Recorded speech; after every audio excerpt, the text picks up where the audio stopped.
Vitajte v politickej aréne.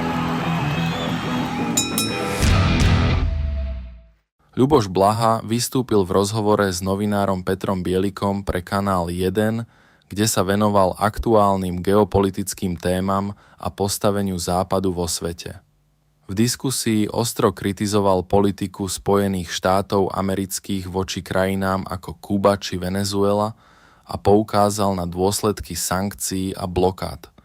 Zároveň zdôraznil, že podľa jeho názoru by sa Slovensko malo viac orientovať na mierové riešenia, diplomáciu a presadzovanie vlastných národných záujmov. Blaha v jednom úseku doslova hovorí: v prvom rade si treba povedať, kto dnes vo svete vedie vojny.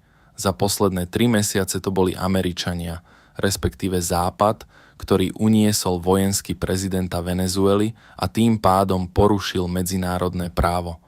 Dokonca sa snažili vyhľadovať Kubu.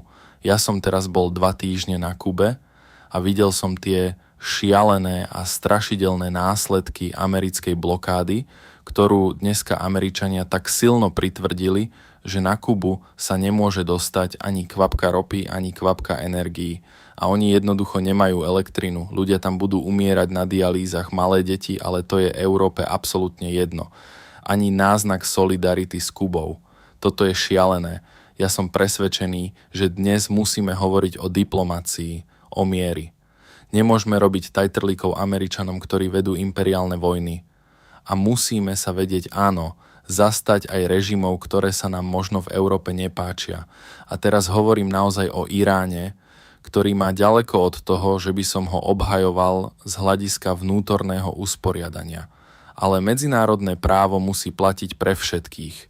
Nie je možné, že ja si teraz myslím, že sa mi nepáči nejaký režim a začnem ho bombardovať a zabijem tam malé deti.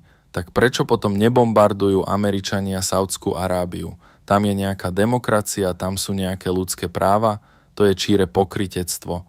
To isté platí o Venezuele, to isté platí o Kube.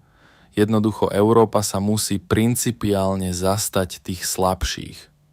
Ak hovoríme o národných záujmoch Slovenskej republiky, tak celkom isto nie je v národnom záujme Slovenskej republiky, že nedostávame ropu a plyn z Ruska.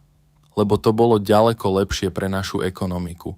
Určite nie je v národnom záujme Slovenskej republiky, aby sa eskaloval konflikt s Ruskom, lebo to nakoniec môže výjsť až k 3. svetovej vojne. Povedzme si na rovinu, že Rusko je jadrová veľmoc. Rozhodne nie je v národnom záujme Slovenskej republiky, aby sme tu šírili rasistickú nenávisť voči ruskému národu, čo tu dnes cítim na západe každý deň. Pre viac politických konfrontácií dajte odber. Toto bola politická aréna.